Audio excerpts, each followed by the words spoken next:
We've got people from all over here: Delaware, New Jersey, Alabama, Louisiana. Awesome. Well, we want to get started because I don't know if you noticed when you signed up that we're going to try and keep this to 30 minutes because we know you are busy. You have had a long day, and we want to kind of get you energized and just give you a little chunk of information. So, Carolyn, I don't know if you want to get started. Absolutely. So we're just going to have you check your audio and visual. You've already started to introduce yourselves a bit. And if you wouldn't mind, we'd love you to close your tabs and put away all those papers that you need to grade. And we're going to get started. So we're so happy to be with you. This is the first in our series where the journey begins. We're going to talk all about backward design. And as we get started, we just wanted to take a couple of minutes to introduce ourselves. From Wayside, I'm Carolyn Taylor, and I'm joined by Michelle and Lexi, my colleagues from Wayside. And so they'll be here to present all together. And Lexi's going to be our producer, so she'll be on hand to facilitate things and hopefully keep us running smoothly. All right. So our three-part series uses a collaborative approach designed to take you from theory to practice to create effective proficiency-based units for your students. And our session today will be all about the why behind designing proficiency-based units. And then the next installment in the series on January 19th focuses on the how as we go through the design process with you step by step to guide you in creating your unit. And then finally, on the last leg of the trip, we'll all meet again on January 27th to share and discuss highlights of the units that you've created. And we want you to know that we've put together a workbook for you to use tonight to take away, to note important things that you want to maybe go back and revisit and reflect on. You may even want to use parts of what you're learning here as a basis for PLC discussions back in your school settings. Now, you can access the workbook using the QR code that you see here, or you can go to that tiny URL that's highlighted in yellow to access your workbook. Okay, so I'll give you a minute. If you have a QR reader, you can snap that and it'll bring you right to the document, or if you want to type in that address, either way, it'll get you to the same destination. Put it in the chat as well. Right. Thanks so much, Lexi.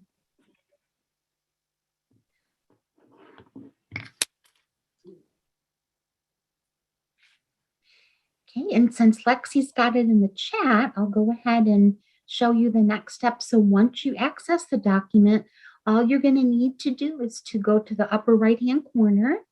Okay, and you'll see the link or scan code. Once you've accessed it, you'll be able to download the workbook. And then it's fillable, so you can type right in it and then save it wherever you'd like. Okay, so we good to go? You all set? Okay. So we're going to start with a little simulation, and I'm going to turn it over to Michelle. All right, well, this is exciting. So you're going to get a text from a friend, and all it says is, pack your bags. We are going on a trip. We are going on the trip of a lifetime. But guess what? That's it. You don't hear anything else. You've got to pack that trip, and you don't know any other information. Okay, so in your workbook, if you have it open, you can write in it, otherwise on a piece of paper or in the chat. We're going to give you 1 minute, okay, to jot down up to 10 items that you're going to pack based on, we're going on the trip of a lifetime. You've got 1 minute to pack your bags. Okay, so grab a piece of paper really quick, grab something to write down, or like I said, if you want to put it in the chat, that's great too. And we're going to go ahead, and Carolyn, if you want to start the timer, we got 1 minute.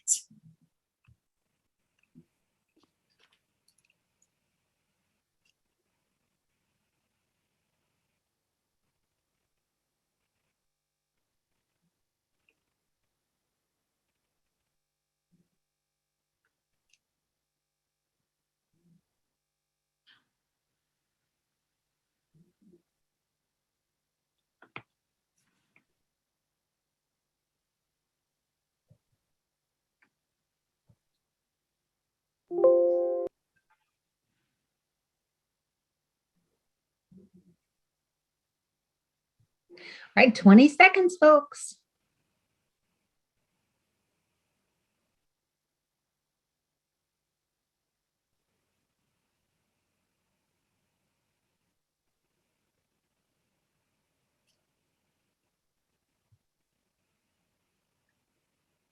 All right.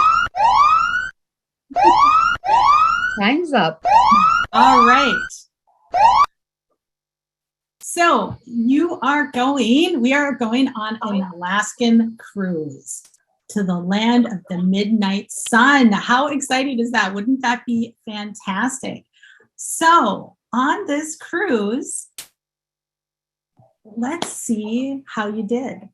So my first question, let's debrief this a little bit and kind of think about some questions here. So my first question I want you to think about, and again, feel free to put it in the chat, think in your head, jot it down, or put it in the workbook, whatever makes you happy. Did this destination allow you to experience what you were hoping for? So for example, I may have been hoping for a beach in Puerto Rico where I did not have to do anything but read a book, right? Carolyn might have wanted to visit museums in New York City and packed fancy clothes to go out to the show, right? So did what you want out of your vacation of a lifetime and what you packed, did it match?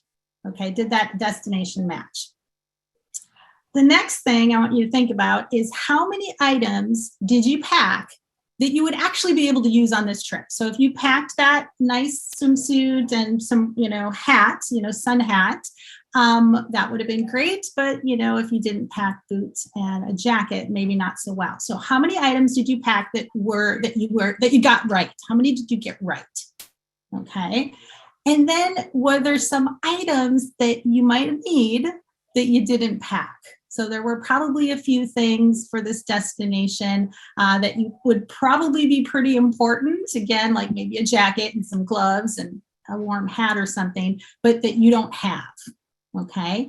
And then the last question I want you to think about is what information would have been better, would have been more useful for you to have before I made you pack all your stuff, right? So what information would have been useful to know before packing, okay? So think about those things just for a couple seconds. And I'm probably pretty sure that there's a little bit of each. You got some things right, you got some things wrong, maybe. All right, Carolyn.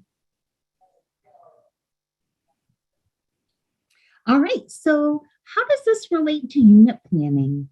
We'd like you to share your thoughts on what you gained from this experience, applying it to unit planning.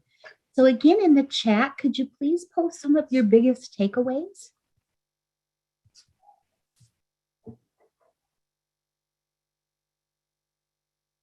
So again, what did you gain from the experience as it applies to unit planning?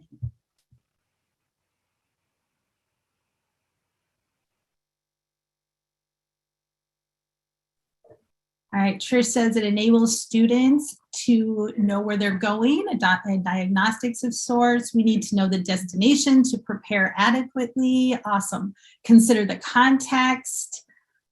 It's helpful for both myself and students to know where we're going ahead of time. Students need clues. Awesome. Sometimes we leave out important information. Absolutely. We sure do. All right, so if we start with our activities without knowing where we're going and what we're going to do there, well, as Michelle mentioned, sure, we're going to get some things right, but we're going to miss some important pieces and even have some extra items that really don't serve a purpose for us. And that's not the most effective way to get students to their destination. So to design our students' language learning path and intentionally move them forward on their journey to proficiency, we need to backward design our curriculum, right? And then our courses, and then our units, and then finally the lessons that we teach. And I'm going to give you a moment to take in this quote. So if you wouldn't mind, just read that for me.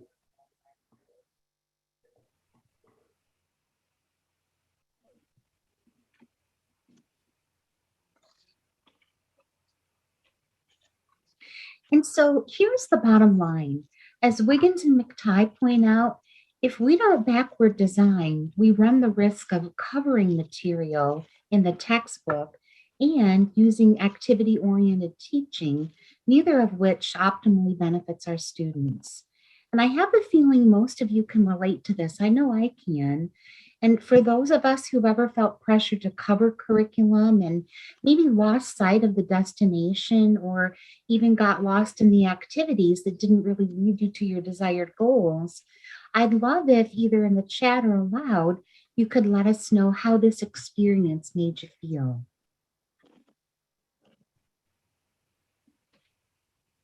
So how did it make you feel when you were required to cover curriculum and really, just kind of taught by creating activities on a day-to-day basis for students to work through to reach your goals?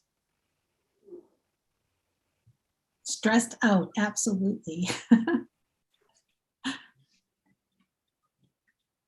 We don't have enough fun. Yes, very true. Stressed, add stress to the classroom.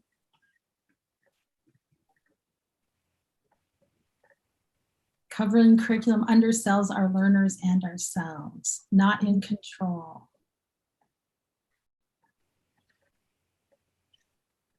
Superficial learning, frustrated. Awesome. And I can relate to a lot of what you're saying. There were jobs that I previously had as a French teacher where I felt like the goal was, keeping up with where I was supposed to be in the textbook so that my students would all be ready to take the same district assessment as their peers in other schools. And, the content wouldn't be really conducive to backward design. It wasn't structured that way. And I felt really constricted, and it limited my creativity. And it really didn't give the kids much voice either, choice in what we'd be learning. So I think it's important to kind of keep that in mind as we move forward. So let's dig a little deeper into backward designing meaningful units by tapping into what you already know about it. I'm going to ask you to hold your answers, and then when I give you the signal, I'll ask you to share your answers all at the same time, so we'll flood the chat, okay? So here's your question, but please hold your answer till I give you the signal. All right, how many steps are there in the backward design process? Okay, do you have your answer? All right, then on the count of 3, we're going to have you flood the chat with your answer. 1, 2, 3, post your answer.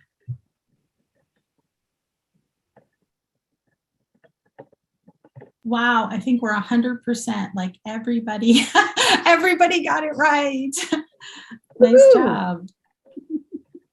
All right, great to know. So for bonus points, are you able to name what they are in the chat?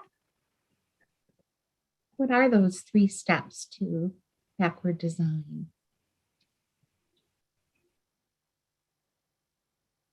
That one's a little harder. Well, that's okay. That's why you're here. All right, well, we'll go ahead and move on because it's going to come around again. So here's a true-false question. You got a 50-50 shot here of getting it right. So the first step in backward design process is to plan activities for student engagement. So once again, I'll give you a few seconds to decide. Okay, and then on the count of 3, let's post them in the chat. 1, 2, 3, post.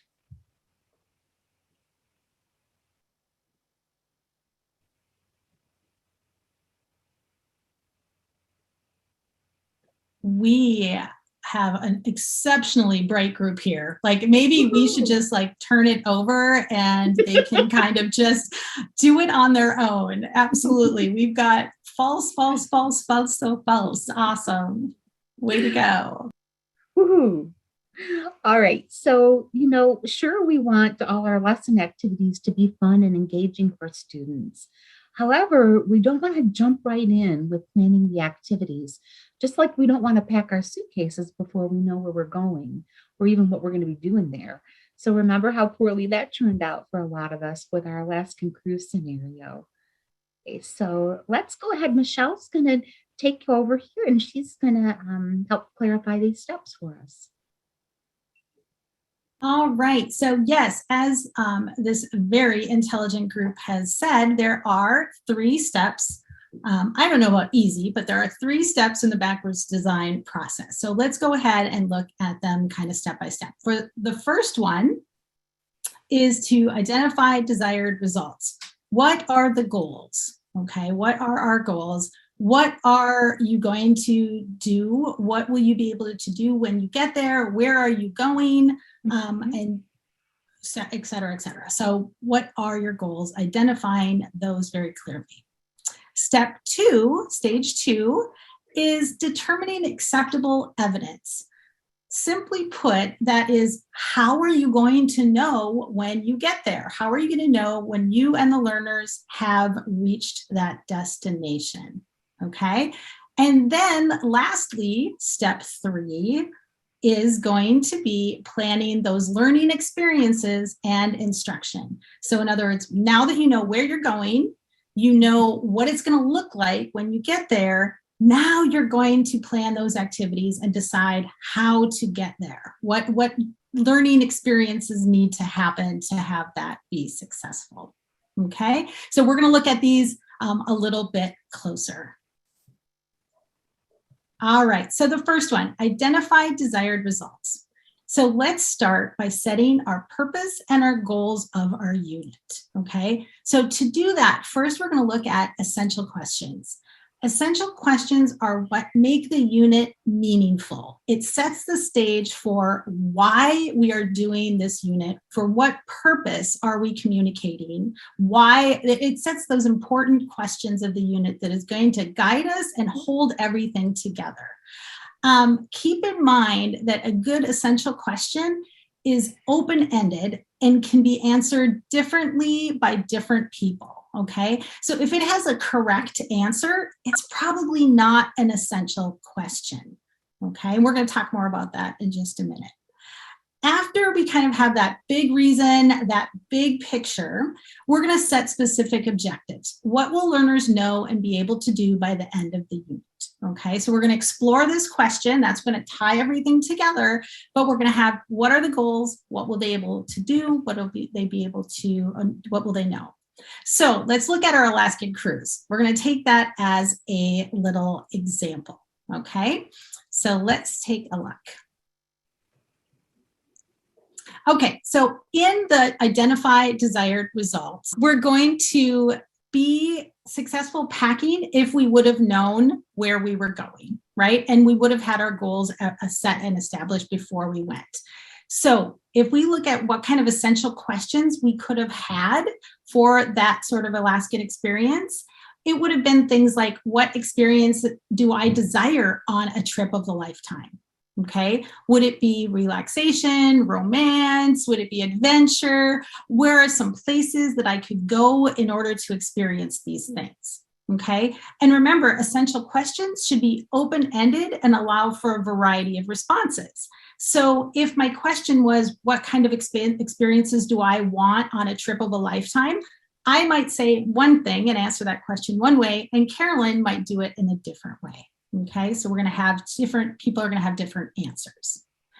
Next, we want to think about what we would have to do to answer those questions and state them as objectives.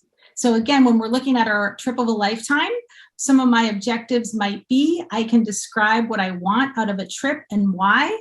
I can research places and things to do that I will enjoy. I can identify experiences and places that will meet my expectations. I can plan my trip to get the most out of it. So you can have a lot of objectives that are going to answer those questions. So now that we know the purpose of our trip and what we need to know and what we can do, we can move on to the next section. Okay, so in stage 2 of backwards design, now we're going to say, how am I going to know at the end that this really was the trip of a lifetime? How are we going to know what that, we're going to determine what is acceptable evidence of that. So in other words, we're going to decide how we assess our students' success. So how are we going to know if our students have met our objectives? We want to know what success looks like, and students should know what success looks like before they get to the end. We don't want them to get the end of that experience and go, yeah, I was not prepared and I was not able to be successful. Now, with world languages, we also want to make sure students are meeting our expectations in all 3 modes of communication. So we also, in this stage 2, we might want to look at planning an integrated performance assessment, something that does all 3 modes of communication. Now, how many of you have experience with integrated performance assessments or IPAs? If you do, fantastic. If you don't, that's going to be another professional development opportunity that we're going to have this summer or this spring. All right. So if we go back to our packing, what would have been acceptable evidence that we took the trip of a lifetime, okay, and accomplished the goals that we set out to do? So maybe our acceptable evidence, because nothing is really true unless it never happened, unless it was on social media, right? So maybe the evidence of our meeting our goals is that it's a photo album at the end of our trip that we post to Instagram. Okay. Were you able to go where you wanted to go? Did you see the things that you wanted to see? Did you do the activities that you planned? Were you prepared and have everything that you need in order to meet your planned goals and your expectations of that trip of a lifetime? If our life were an IPA, we might do the following. We might write a review for TripAdvisor. We might talk to our friends about that trip, or we might read a book about where we were and kind of relive those memories, for example, or do further research about things that we saw that we didn't know before, and now we know next time that we want to do, right? So those might be some evidence of our trip of a lifetime on our Alaskan cruise. After we have our evidence and it's clear in our minds, then we need to go ahead and plan those learning experiences that is going to lead to those results, because that trip of a lifetime is not going to happen all on its own, right? Without planning. Maybe it can, but I think it's a lot more difficult, right? All right, so let's look at the next one then. So stage 3, now we're going to plan learning experiences. So now that we have a purpose, we have our goal, we have a clear idea of what success looks like, we know what our dream vacation is, now we can start planning learning experiences that students need to meet our goals, okay? Think about how much more effective our lessons are when we do that, how much more power there is when we pack everything correctly for that trip. Okay, think about how much more effective your packing in the beginning was if you would have had that information, if you would have known where you were going and what your goals were for that vacation. You would have been able to plan and bring what you needed along the way. Okay, so those are some of those learning experiences that you could do. So again, going back to our trip, what are some learning experiences that we could have done to make that the trip of a lifetime, right? Let's look at some examples. So we could have used information, things that we already knew about Alaska, and maybe I've been on a cruise to the Bahamas before. So I could have used my prior information to make some decisions about what I could go or where I could go and what I could do. I could also do research to see more, to learn more. I could get more information. I could get travel brochures or whatever it might be to learn more about that. I could make sure that I find out what the weather is and choose the right clothing to bring, right? I could call and book tours, and I could really plan things out so that I could meet my objective, so that when I am standing on the deck of the ship, staring at a beautiful iceberg, I'm not wearing shorts and flip-flops and freezing and not having this be the best experience because I didn't plan for it properly, right? So the experiences that we do based on our objectives is going to lead us to our desired outcomes, okay? So let's look at some quick questions you can ask yourself when you're planning your students' learning experiences so that you know that you're going to get them where they need to be. Carolyn? All right, so here are some important questions for you to consider when designing your students' learning experiences. You can use this as a checklist or maybe a reminder of what effective learning experiences look like. And in my classroom, I always had a little spot for myself where I would post things that would, help me to be mindful of my professional practice. And this would be a great example of something you might want to pin up somewhere and refer back to periodically to see if the students' experiences are reflecting these elements that you see here. And we want to share some quick tips to get you started. So, first of all, it sounds simple, but smart. Start small. You need to fly a small plane before you can, pilot a jumbo jet. I think it's important too to do a test run. Do one class, choose one prep or one unit to try out. You don't have to do everything right away. Take it in steps. And then do something easy. Don't start flying loops and doing tricks. Just start with the basics and pick something that'll be easy for you to do. Maybe a unit that you've already taught and that you're pretty happy with, or maybe your easiest, most flexible, easygoing class. And then start with the basic plan. Grab a calendar and plot out your main route and how long it's going to take you to get there. And then start playing around with the unit planner. And of course, don't forget to start the engine and go, right? Sometimes we get so caught up in planning because we think it needs to be perfect. And just start and then reevaluate your plan as you go. And all pilots need a flight plan to help them stay on track so they don't veer off course or to guide them back if they do. So we wanted to give you a flight plan to help you in this process. Okay, so what we've done is create a calendar for you to use, or you may prefer to use your own.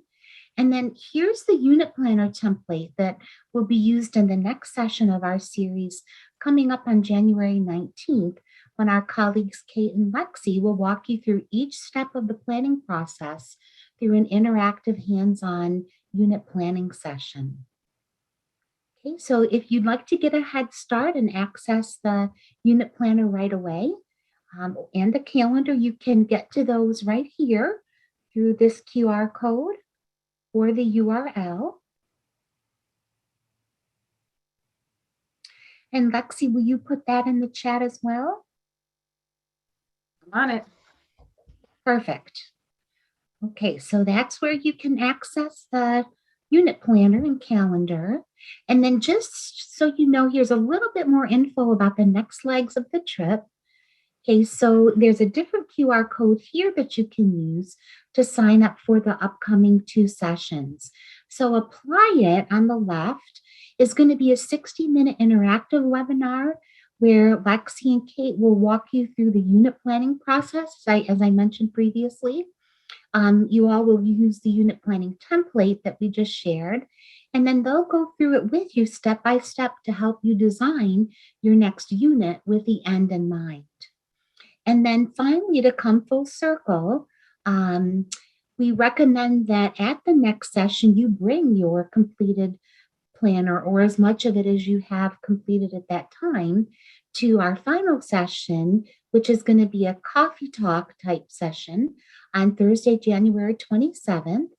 And then that's where you'll be able to come and collaborate with other teachers. We'll put you in breakout rooms so that we'll try to pair you up. So those of you who are on the same boat, maybe want a little more support, or maybe some of you are high flyers and would just like to kind of meet at a more advanced level and talk through your plans, we'll have an opportunity to connect and do that. Okay, and so then know that with the final session in the coffee talks, we'll be able to give you some feedback and some pointers as well to help you on your way. All right. Now, if you have a couple minutes to spare, we really would like you to, we would benefit certainly from hearing your feedback about our PD session.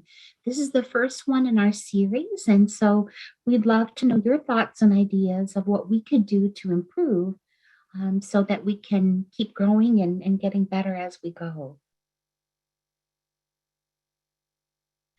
And Lex, can you put that in the chat too, the URL for the survey? Yep, I got it.